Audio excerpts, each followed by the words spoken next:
Konnichiwa, everyone, and welcome to another episode of the Optics Podcast. And today we are complete. We have Jello, Jamo, Robbie, Dennis, and Mark. And Robiles. today we are going to discuss the recently concluded World University Basketball Series, where UP placed seventh in a field of 8 teams, losing 2 games. First against Korea, the eventual champion Korea University 75 to 71, and then against the University of Sydney 96 to 77. Kumusta po ang ating mga feelings dyan? Nakita ko nakangiti si Mark. Is that? Yes, I'd like to, alam mo yun, congratulate UP to making it to the world stage. And to Coach Goldie Monteverde, na Goldie. Actually, Coach Chris yata yung napapakita na sa TV episode. At saka sa live stream. I know. It's a very, very short tournament, and it became a little bit shorter because of our results. But I'm sure we gained a lot of experience. Ang hayop ang Korea University. Grabe. Ang haba nila, too quick, obviously, very, very disciplined. From what I understand from Bro Fim, nung pinanood ko yung episode niya sa Maroon Talk, mukha yata itong Korea University nga daw is right in the middle of their season. So talagang matitikas ng mga to, alam mo yon, parang peak form na rin sila. So congratulations to them. Trinay naming hindi kantahin ang Saan Shaja Boys at saka Soda Pop. Pero mukha yatang the honeymoon has been sealed. So congratulations. They really wanted to win last season. I think na sila, na nasunog lang sila ni KQ last season, but this time around they really proved their mettle at saka how good they are really playing. So if we are tama, and if you think that was the difference from last year? No? Yeah. If we aspire to be a better team, Korea University is a very good team to aspire for in terms of how they played us offensively and defensively. So, good job. And to the team, maraming lessons. But I'll let everybody else speak muna. To be fair, it wasn't malayong score towards the end, right? I think it's just a 4-point difference. Yeah. Right. However, 71-75. Yeah, so it's a 4-point difference. I think there was a time that lumamang ang Korea University ng 19 points. Pero nahabol. It's just that it's so reminiscent of, I think, season 81 or 82 with Ateneo or Lasal na talagang we're trailing behind ang laki tapos kaya lang kinulang ng oras sa dulo, but Ateneo. So the boys fought, so 4-point difference sa eventual champion. So ako, I find solace in knowing that there was only a 4-point difference between us and the eventual champion for WUBS. I mean that game was very, very winnable for us. No? Hindi lang tayo naka-close out dun sa 3-pointer ni Moon. So, yeah. Pero pa rin, no? Talaga si Terence pa rin talaga. Pag sa na to. Yung 3 points niya. We had no other choice but to siya lang yung Maroon 5 na productive. Saka siya yung pinakamalaking playing time. 29 minutes. Yeah. Babad talaga. Babad siya talaga. Siya yung babad na Maroon 5 So, we didn't have the services of Harold this time around. Baka may iniinda kasi 2 games straight na hindi siya pinalaro. And Jerry seems to be struggling also. So, we really needed for the other team members to step up, People like Terence, for example. Gani is has been constant in this preseason, diba? Tito Raylan. But one key player that has broken up, diba, in the last 2 games is Chico Briones, no? So, good outing for Chico. He even represented us as a 3-point shooting, just earlier today. Could have been the difference maker and could have been parang the virtual POG had we won dun sa laban natin sa Korea because he made all his 10 points yata in the fourth quarter. Si Moon lang talaga ang panira, di ba? With his deep 3-point na nakasira ng momentum natin, virtually sealing the game for Korea. But good job and good outing for Chico, and I hope this translates also for more confidence coming into the season. Galing na shooting nila, no? 11 of 31.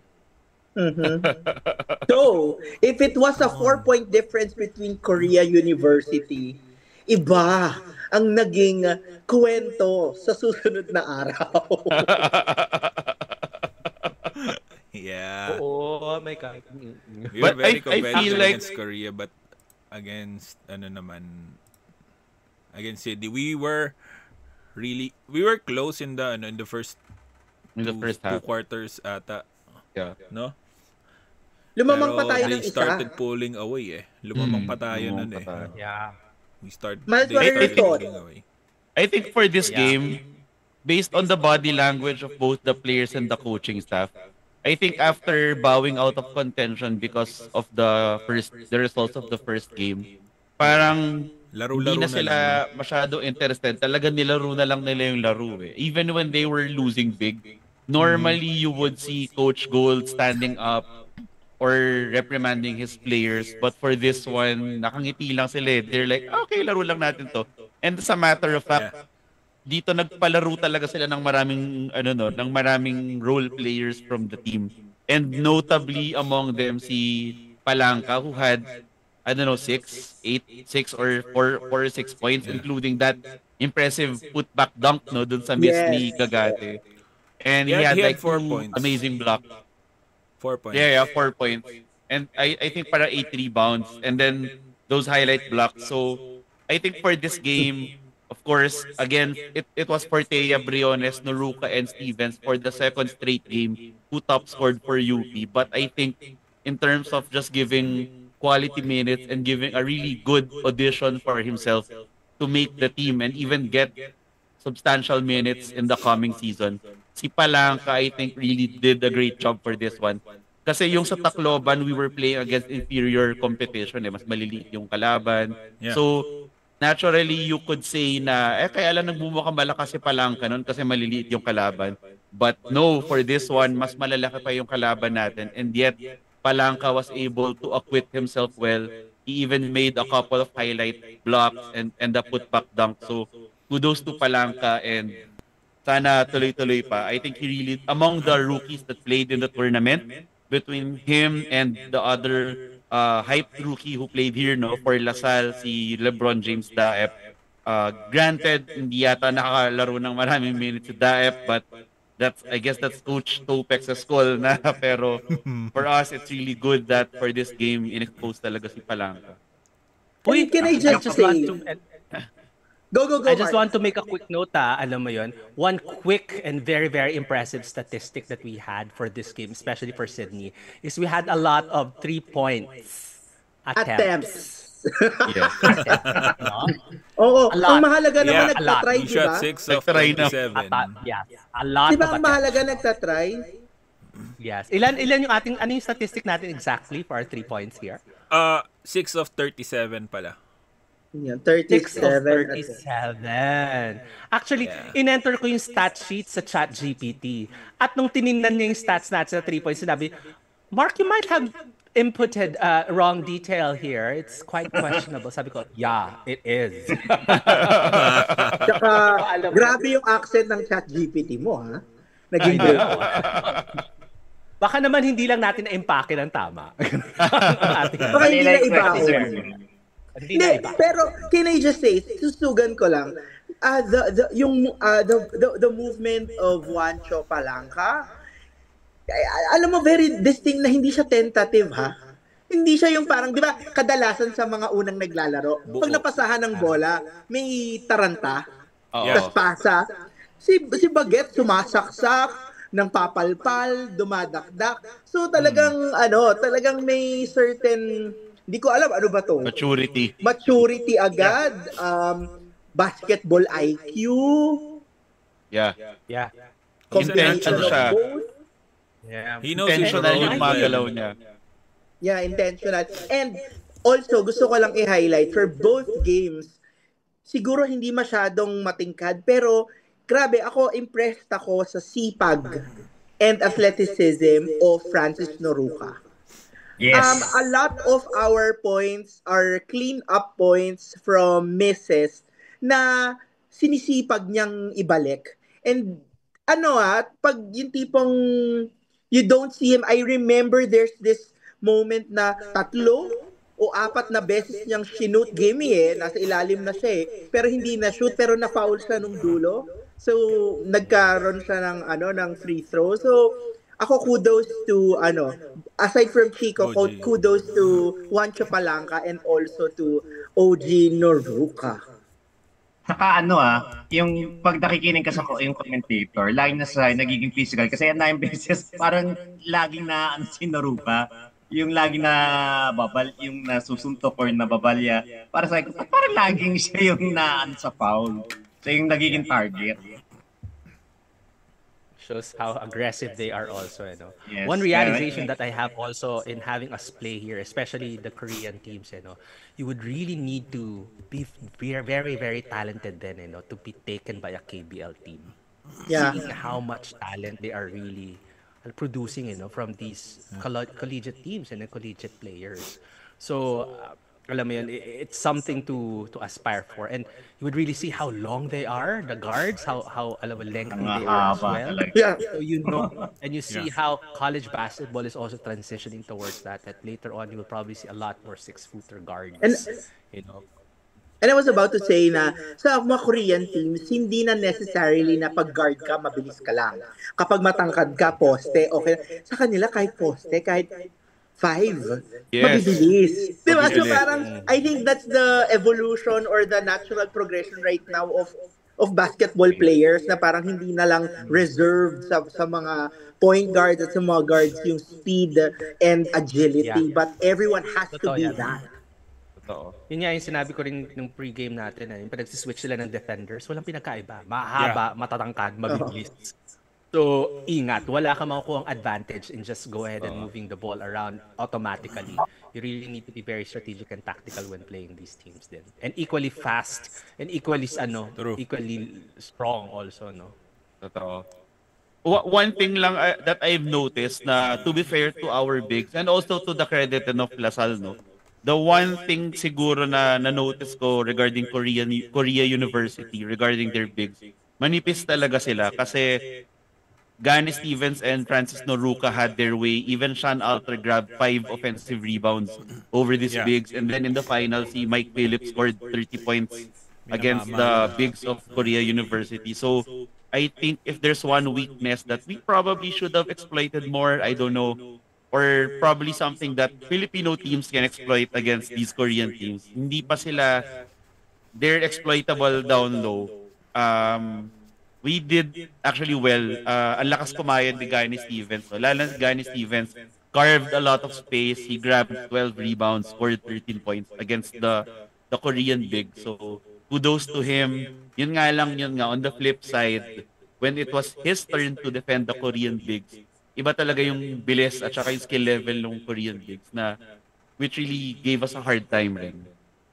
Miles, magde-devil's advocate lang ako kasi sinabi mo kanina, you noticed in the body language of the coaching team and the players that since they're out of contention, so it's parang a non-bearing game. Parang nilaro na lang nila. So, ibig sabihin mo ba, if it were a game that would count towards them vying for the championship, it would have been different? Good question. I think it would have been different. I think we would have made more of an effort. Pero given what we showed during the first game na we rested the players who needed to be rested, for example, Harold, and we still rotated our guys. We gave a lot of playing time to the role players, no? Like sina Chico Briones, for example, got a lot of playing time. And also Jacob Baila got a lot of playing time. So I think may balance, nandun pa rin yung balancing act ni Coach Gold. But definitely the effort level would have been different, and siguro we might have showed our cards more, I guess. Kasi parang hindi na tayo naglalabas ng barahan nung game against Sydney. Parang, you know what? We're not gonna get scouted here. Let's just hide the cards and give playing time to everyone who hasn't played yet. I just asked kasi syempre sasabihin ng mga manonood sa atin na galing sa mga kabilang kubol, parlor, barangay na, excuse nyo lang naman yan eh. Kasi tinambakan kayo eh. What are your thoughts, No, Jamo? but yeah. Oh, sorry. Sige, Mark, go. Nobody wants to lose naman specifically also. No? But ano ba pinaglalabanan natin dito also and true. So I'd imagine they would have switched already their game plan much early on also if they saw that their 3 points are not working. So or it was an intention also kasi mahahaba at malalaki yung mga Australians and we really need to make that shot happen. So you would also see the tiwala, of the coaching staff with our players regarding that one. It's just that it might just also be in a bad night. That was the game plan coming in, and it wasn't working. So I mean, had it be, for example, a much more serious game, then they would have already made a lot of switches. I would imagine so regarding how we played Sydney, especially at the second half, but. Come to see it, for example, we didn't really want to exert a lot of effort at trying to, alam mo yun, find means and ways if in any case that, alam mo yun, it doesn't matter anymore in the end, I'd say what will happen. But alam mo yun, it's still a disappointing loss and it's a bad stat, especially that 3-point shooting. I'd imagine hopefully that will be coming out for an individual reflection, in terms of what we would need to do, especially if we're going to be playing a lot of these tall, lengthy, and we need to do something about our field goals, definitely, for both games. So shout out ko lang yung mga yung mga fair-weathered UP fans. Kayo naman natalo lang ng 2 game, parang hindi nag-champion last season, tsaka ng pre-season ngayon. Konting talo, anong asim na asim kayo. These losses are part of the preseason experience talaga. So, we just take them as they come. I mean, it's been a very long preseason for us. Sang katutak na games ang nilaro ng mga bata natin. Tragis may Tacloban pa. We are at the tail end of a very, very, very long and exhausting preseason. So, I guess good call na rin yung pinahinga si Harold, 'di ba? Yeah. Ayan. The last 2 games are endurance games, kumbaga. No? Pang tinatry mo na lang i-assess kung kamusta yung endurance ng mga bata. Diba? Pero I do hope pwedeng 100% all the time. Yeah. I do hope our coaching staff is watched closely how Korea University operated earlier in the game earlier. So maybe take some cues from how they executed against LaSalle. So kasi that will be key in repeating as in going back to back for us. Yeah.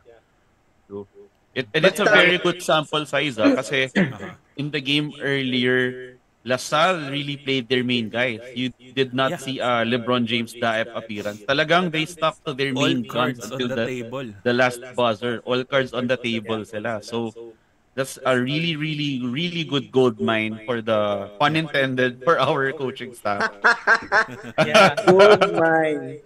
So I guess alam mo yun, shifting gears on that one too, it's also would have been a great exercise had we had a chance to play them again. Similar on what happened sa Phil Oil, diba? When we initially lost to LaSalle. What changes are we going to be doing in terms of our lineup and how we're going to be playing then had we faced them again? So it's a good exercise at least for coaching and then also for the players and seeing how they can go ahead and make changes to heavily. But it's a short tournament. So we come in trying to win. Again, we lose, and then hopefully we get to learn. Yeah, so on behalf of the Uptakes podcast, we're proud of the UP MBT. Gaya nga sabi ni Jamo, it's been a long pre or off season starting from Pinoy Liga that we withdraw. Lumawas pa nga yung games natin sa Pinoy Liga kasi nag-withdraw tayo. To winning the Phil Oil as the perpetual champions for 3 consecutive years, to winning it all also in Tacloban, and the lessons that we have learned in WUBS. So we're so proud of you at Pero pa, we're so Butuan. excited. Yung Butuan. Maganda yung Napaka-notable naman pala ng Butuan. yung mga I don't really count yung mga exhibition games like the ones in Tacloban and Butuan. So wala yun eh. Exhibition lang, hindi naman masyadong yun. Games lang yun eh. Yung Butuan I wouldn't, pero at least for me lang yung Tacloban, I would say na it counts for something in the sense na doon natin unang, for example, nasilip si Palangka. So against the easy competition, granted talaga mahina yung competition doon, pero at least nakita natin ano yung translatable skills from the mahinang kalaban to the malakas na kalaban. Parang ganun. Meron ako dyan, may counter ako dyan, hindi ako nag-agree. Una natin nakita si Palangka sa Butuan sa kabilang team. Kaya kayo na doon sa best of 7 natin yung best of 7 natin na NU. Yun ang finals natin versus NU. Yun ang audition niya. Nandun pa siya sa NU nun. Yun ang audition niya. Yeah, we're just really proud of the team, and we can't wait for season 88 na ano na ngayon, August 11. Almost a month na lang. Kasi September na. Almost more than a month na lamang. Saka maganda siguro, actually maganda yung sa t-shirt na nakalagay sa kahit na medyo yung fight di ba? The Japanese UP fight yung nakalagay sa nila. Sa mga shirts. Fight parang Voltes 5 yung dating. 5-0. So now, we've finally ended. I think this will be the last tournament na sasalihan ng team. So we've reached the end of what Jamo said was a very, very long off-season. And now we can have a look back doon sa nangyari nitong off-season and probably assess, have a few quick thoughts. Gaano na ba kalakas yung team natin, or ano na ba yung mga na-achieve ng team heading into season 88? Ano yung siguro magandang i-work on, or the developments that happened sa team since the end of season 87 heading into the start of season 88? Let me start. Allow me to my list.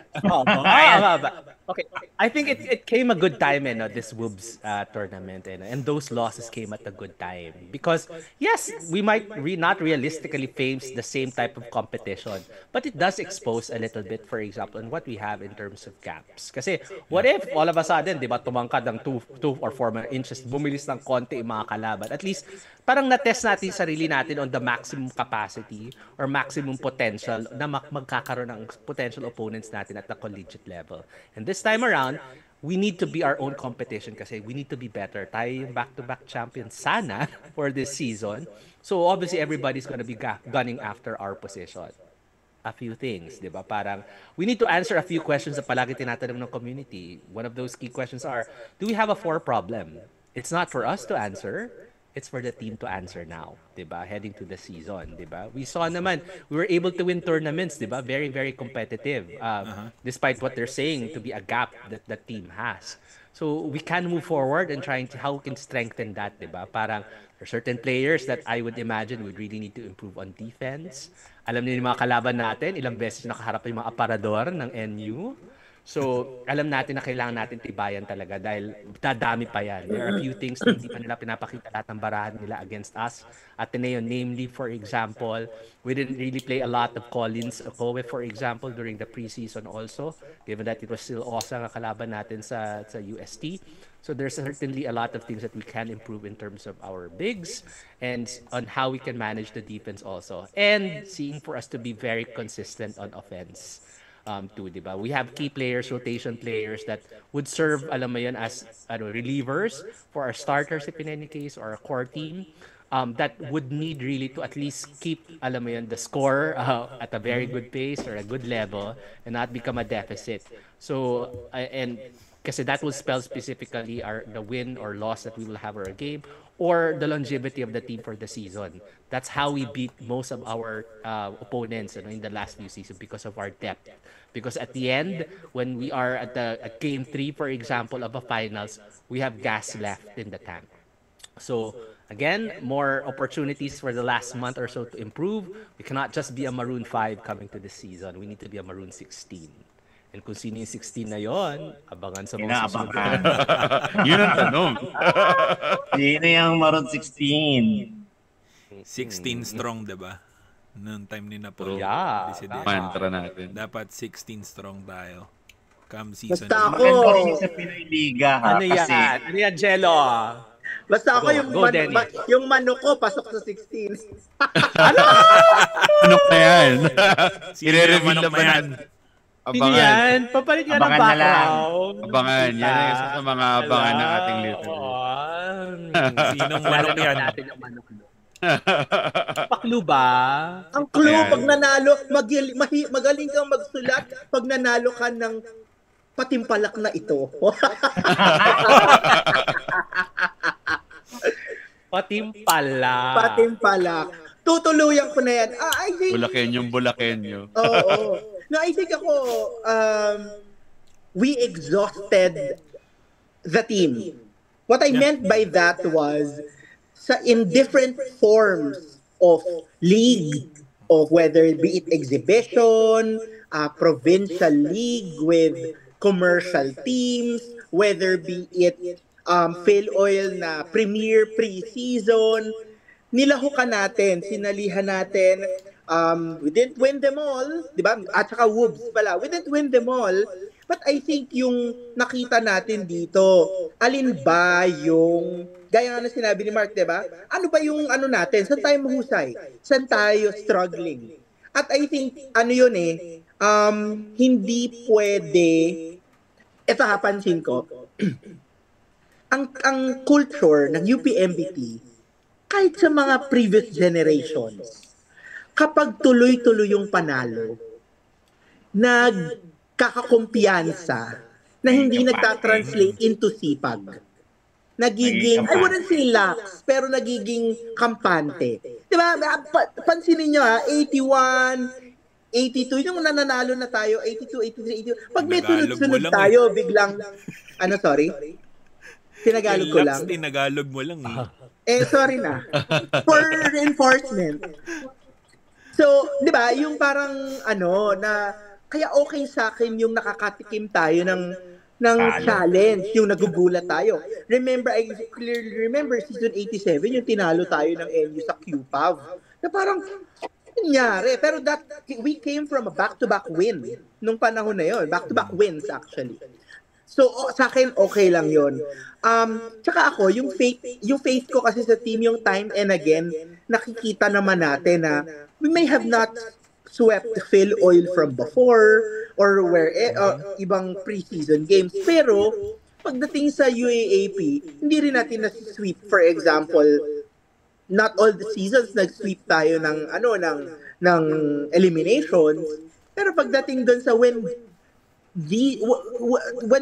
came to a point that this game matters, nagpe-perform naman tayo So ako, walang agam-agam at pangamba because more than our observations, I'm very confident with the coaching team and with the management team on how they're going to fill the gaps. Yun sa akin.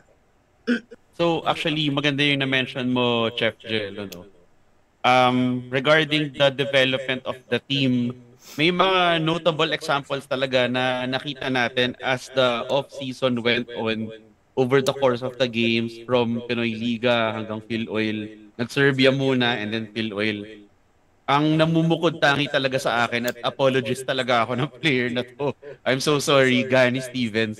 I believe sincerely in my heart since nung umuwi sila from Serbia, siya talaga yung statistical MVP ng team. He's improved so much especially since Serbia, but even in the early stages of Pinoy Liga, nung hiwalay pa tayo ng UP1, UP2, isa na siya doon sa gumagawa sa UP1 eh. And then, Very mas lalo consistent, lang no? na-pronounce. Consistent talaga siya. It's like, Oo. right now, he's a consistent 10 points, 10 rebounds outing na player. So, sana tuloy-tuloy na. I think, I'm willing to say na at this rate, he's probably one of the top 5 centers na in the UAAP. I'm really willing to bet that. That's a hill I'm willing to die on. Medyo maganda lang kasi nga sa preseason, may yung pati mga bagong recruit natin. Nakita natin na gano'n. For example, wala pang 1 week si BJ Pre, biglang nagpakitang gila sa atin. Tapos dito mo sa moves si Palangka. So parang maganda rin naging nakita natin at early stage ano bang capacity ng mga bagong players natin. It's a good preview, but you know, BJ we won't see until season 89. What's more interesting sa akin sina Migs Palangka, yan sina Karma. Yeah. Si Rocco, I don't know Melicor. kung si mga 88 eligible na sila pero I don't know if they will crack the lineup. If it's their time, I don't think so. Medyo hilaw pa sila. Yeah. Renji, Just the eligibility. si Rocco, yan, mga hilaw pa. Kasi panahon. Even Jonas, even Jonas panahon. I think they'll be shelved muna sa Team B. The lab. Yeah. At kailangan magpalaki ng katawan ni Jonas Panahon. Actually, The sila 17 lahat. that we saw sa Wood. Si Renji, si Rocco. Karma. Yeah. Kailangan magpalapad ng dibdib ng mga bagets. Tinapantayan si Gani. Si Rocco, 'di ba, parang nung nakita ko sa Pinoy Liga is parang kamukha ni Harold pero payatot. But alam mo yan, even on the 17 that is part of the Wolves, they now know the competition more than anybody. Alam mo yun, and they now know what the team is gonna be needing from them for the season, for them to be able to earn the minutes. It's one thing to be part of the team, the eventual 16, but will you get the minutes? Will you be usable during the season? And I feel like those are things that were exposed, especially in the last few games that we had in Phil Oil and then even here in Woobs, Parang, can we go ahead and look to you to serve, for example, the dying minutes of a crucial game? Can you go ahead and relieve a player, for example, especially if we're really, really hard pressed on defense and we need to make a score, for example, or we need an offensive run? Can you be a person that can be put in? We are in a system na ganon si Coach Gold, and we would really need the best 16 coming into this season. So we have a few questions for a few players, for example. Lalo na doon na hindi, for example, masyado nagagamit or didn't have a lot of minutes, especially doon in the tail end, for example, of Phil Oil or even at the crucial minutes that we have versus Korea. So we need to ask those questions of those players, and I'm sure those players are also asking that for themselves. So some of the new people that just joined us this season, for example, si Migs Eniguez, for example, even Noy. So first time nila ma-encounter, for example, ang coaching staff natin, ang bago nating system. So key questions on how well have they integrated so far, especially during pre-season. And how will that translate into the season as well? Are they comfortable already in the roles that they're playing? So those are questions that are going to be asked to them, by not only by the community but then also by every game, Kasi itatanong yan, are you ready? Okay ka na ba para palit-palitan some of the people that we see as seasoned players under the Coach Baldwin system? Ilang weeks na lang. 5 or so weeks. Yeah. I should say. 6. Diba? 5. And some things to figure out. Totoo. Agree ako, jumping off of Mark's point, especially with regard to having a closer, yung players to go to during crunch time. Parang napansin ko yung UP, we tend to do a lot of things by committee. So I think in the same way na we're trying to approximate UMB by committee with Gani, Francis Noruca, and Sean Alter. dun may narinig ako magandang point from Simone Redoblado of All Star na parang may closer by committee tayo for now at least, na parang sometimes it's Harold, sometimes it's Jerry, sometimes it's Noe, sometimes it's a combination of the three in all sorts of different ways. So for now parang may ganun tayo, but it's in flux. Maybe we'll have something more set in stone pagdating ng season. LaSalle seems to be on the same boat as us regarding who gets to close out games. Would you agree? 'Di ba? Since KQ left, magiging distributed yung yung scoring load with Kian and Jacob. So quits lang. I would say. Yeah, quits lang actually. I'm not sure. No, I'm thinking and looking to this season specifically on 88. And will we have another cardiac season? Are we going to have another cramming maroon season? Alam mo yun, in the last few games that we had during this preseason, that seems to be the case. Where nalalamangan tayo ng malaki and then we needed to claw back. Yung nagpapabugbog muna tayo and then saka tayo habol. Is that something we are going to be expecting for this season? I'm gonna be surprised, obviously, if we don't get any if we don't get any close games and we blow out everybody. We're not but called I don't think for no reason, right? Yeah, hindi ko alam kung kaya ng mga puso ng mga titos and titas pag ganito mangyari. Boring naman kung lahat blow out. Kailangan cards of Disney para masaya. Ito natin ng konti kalmado naman ang konti. Aminin naman natin, happy tayo na nanalo tayo ng Phil Oil Championship this preseason. Pero, di ba, iba yung saya kapag kung ibang team yung kalaban natin. Kung LaSalle yun. Aminin natin. Lolokohan pa ba tayo? I think hindi sila masyadong masaya na hindi sumabot sa finals. Huwag na natin ipaalala sa kanila na wala sila sa finals. Mali kasi bracketing dapat sa kabila sila. In fairness to LaSalle, I'd like to congratulate them for the back-to-back, diba? Back-to-back silver sa Wolves. Congratulations, LaSalle. Congratulations. Gold sila. Pero back-to-back silvers, kasunod na Pero silver nila yan. back-to-back silver in terms since you up. Yeah. Ay, hindi ko naman sinabi yung sa UAP. Pero sige, sama na rin natin. Congratulations din for back-to-back silvers. Yes. Ba't lumayo ka kasi agad?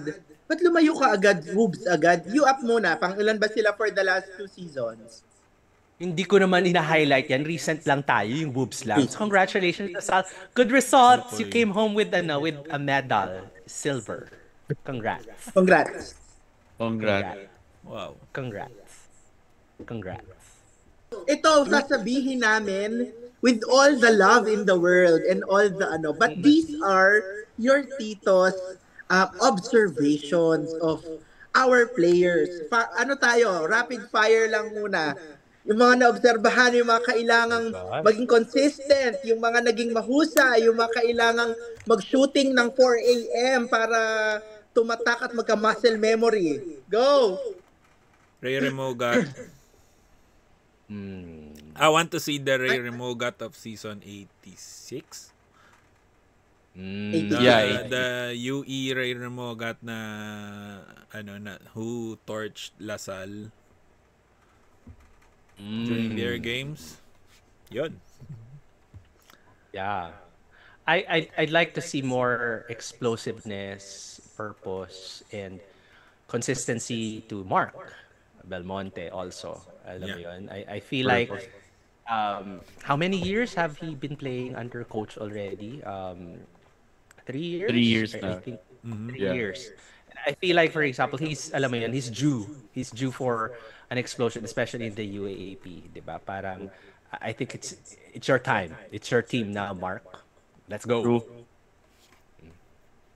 Especially with Lopez and Turculas gone, talagang Belmonte's up for the like you're next.